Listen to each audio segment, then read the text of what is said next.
What's up, guys? I am just about to start just looking through a couple things we have paired up, but before I start doing that, I thought it would be nice to walk you guys through what my process of breeding the pits look like. And so let's start at the very beginning. So just walk with me, I'll just like look at stuff as I talk. So back in October, I stopped feeding about mid-October, and then by Halloween I end up putting everything down in brumation. So here in Utah we get cold earlier, and so for us that's the timeline that works best. Some people won't put them down until later in the year, which is totally fine, but for us we put them down in October on Halloween, so they stay down all of November, all of December, all of January, and then come February we start taking them out. So February, right around President's Day, so mid-February basically, we pull them out of brumation. So we like to put them in their own room. It's a room on the other side of this wall actually, and it's dark, so there's no lights in there, and we try and get it down below like 55 degrees is about where we keep it Fahrenheit. And so we do that, and anyway, they stay in there for those few months. I just make sure that they have water, of course, but otherwise they don't need anything else. And so I just keep an eye on them, and then we put them back in these racks. We let them warm up to like room temperature for about a day or so, just to like acclimate, which they do pretty quick.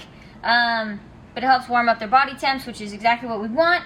And then we'll plug in all the heat for them. So the room temperature in here fluctuates throughout the year, but usually it stays around in like the 70s. So during the winter time, maybe it's like 72 in here. And the racks are set at 82. That's what the heat set for on these guys. And that goes for all of them. So the pine snakes, the boa snakes, and the gopher snakes, I keep all of them the exact same. So they're all on the sand chips, they're all on the same heat, all that's the exact same. I don't change anything between the species, subspecies. After that happens, we get them in their own cages, either that same week. Oh yeah, those are the tigers, check those out, fan favorite, also a favorite of mine.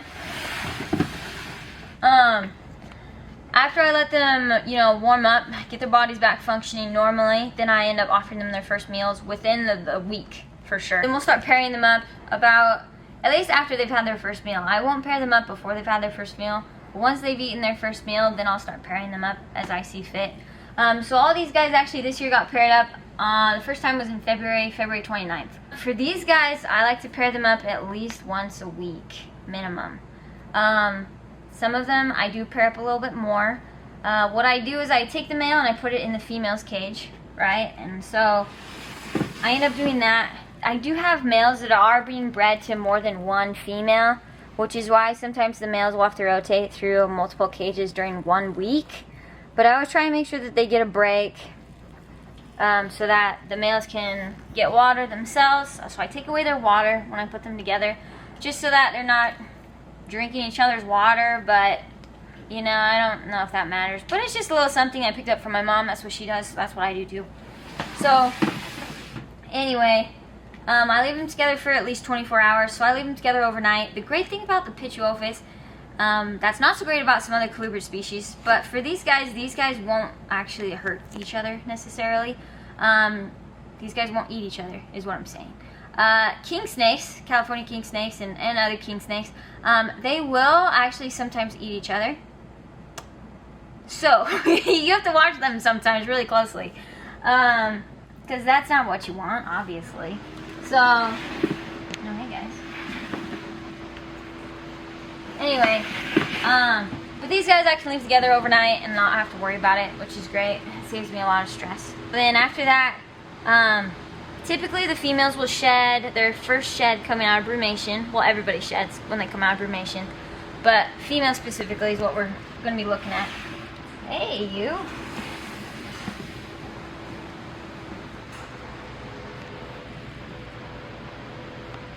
Anyway, so females will always do their first shed post brumation, and then after that, sometimes breeders say wait till then until you start breeding, and that's fine. If you guys want to do that, that's fine. I don't follow that rule. I just throw them together.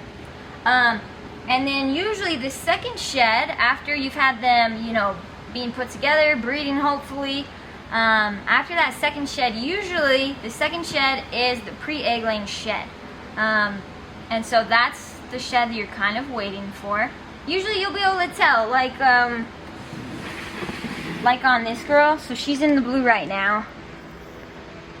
So once she sheds, this is her PreEgling Shed. If you notice, like the bottom, I don't want to piss her off too much, but anyway, how like she's spreading so much on the bottom and she's really rounding out, but also looks tall.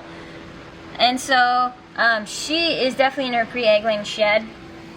So once she does that shed, then we'll have to mark it down. Of course, we gotta record that. Once that shed happens, excuse me, girl, sorry.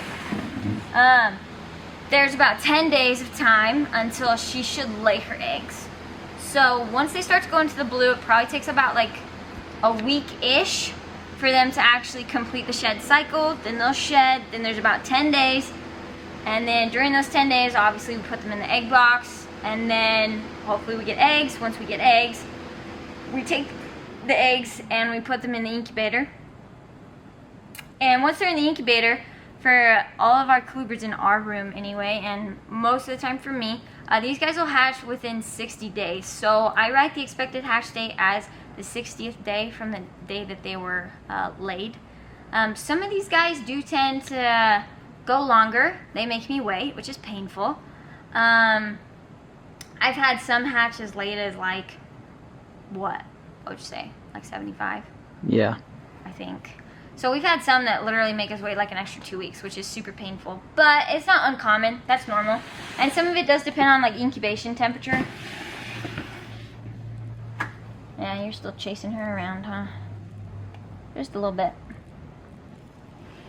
So for us, we incubate around like 81.5 degrees. And anyway, they should hatch within that time frame or somewhere around that. For most of these guys, I do have a few bull snakes that seem to go early. I have a number of these that have blue clips on them. All the blue clips are the ones that are in the blue right now, so that's how I mark them. So they're all doing their PreEgling Shed. And I think there's like, I don't know, there's at least 10 bull snakes right now that are in the blue. And then I have, well, there's only 2 pine snakes that have, that are in the blue right now. The other pine snake just barely shed. She was the very first one, so it was a northern pine snake. So usually the pines, they tend to go earlier towards the beginning of the season, and then some bulls go earlier in the season. Most of my Sonorans, they tend to go later. Most of those eggs don't hatch till like closer to August, which is painful. But it's gay. It's nice to finish with them. But yeah, the bull snakes, they like to go first, and then they'll trickle through the rest of them. I haven't really noticed much of like a difference depending on like their region, location in the United States of when they want to lay eggs. In my room, since they've been in captivity, like they just go when they want to go, and I just don't worry about it. But pretty much everybody stays close to the same time frame within like a couple weeks of each other, and so that makes it easy for me to track. What about the San Diegos? Oh, so the San Diegos, they do tend to breed a little bit later. At least the majority of them. The funny thing is I have like 2 groups of San Diegos. So I have my group of San Diegos, which I just have like right here.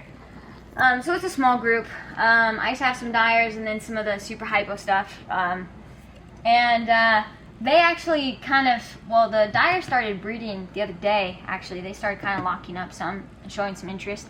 But my parents, they have a bunch of Applegate stuff, and some of them finally started showing interest, but most of them, honestly, they won't even start breeding for another like couple weeks. They're just weird. They go later too. So I have some that like to go earlier, and then some that like to go a little later. So honestly. So for the ones going later, are you still watching for their second shed? Or yeah. Does it drag on and it's like their 3rd or 4th shed? Not usually for the females, no. And still their 2nd shed that you're... Almost always, yeah. But I don't actually ever count the sheds. I don't do that. I don't pay attention to it. When they shed, I'm like, oh cool, they shed. But then once I know, because I just eyeball the snakes. I look at them, I'm like, alright, that one's gravid, that one has eggs. And so once I know that they have eggs, and then they go in the blue, I'm like, well, that's the one. And then I just know. So for me, it's more of I just have had so much experience with it that I just always know, like, about where they're at. I mean, I'm checking on these guys every day, so it's really easy for me to just be like, okay, yeah, you're looking this way, you're looking that way. Especially when I know that there's been confirmed breedings, then it's way easier to be like, okay, we should definitely be seeing some like follicle growth. I don't, what's that called? Ultrasound them at all. I don't do that with these guys. We do with the ball pythons, but not with none of my snakes. I don't do that with colubrids. So I basically just watch and wait. Sometimes the females will go off of food, and that's also a really good sign that they're probably gravid, carrying eggs and whatnot. So basically it's the same process through all the bulls, pines, and gophers. Yes, Yeah. I do the exact same thing for everybody. And I pair everybody up. The first day I pair everybody up, I pair all of them up. So it doesn't matter. And then I just continue pairing them until the females go into the blue, basically. Then I stop pairing those ones. Everybody else keeps pairing until those females go in the blue. Or until it's obviously like, what? I don't know. June, July, whatever. Like, once it's too late in the season, then I just stop because it's like, alright, well, either we missed her completely or they're just not going to produce this year or whatever it's going to be. So, otherwise, yeah, I do everything exactly the same for all three. As always, guys, thank you so much for watching. And also, if you guys like this kind of style of video where we're just kind of moving around, giving limited editing on the back end of everything, and it's mostly just the raw cuts of everything, then let us know if that's okay. If you guys want a little bit more, we're not very experienced at this, so we'll try to bring better content. But if this is good and you guys like it, give us a thumbs up. And as always, if you guys have other questions, go ahead and drop those in the comments below. Love to hear from you guys, and thanks so much for watching. We'll see you guys next time.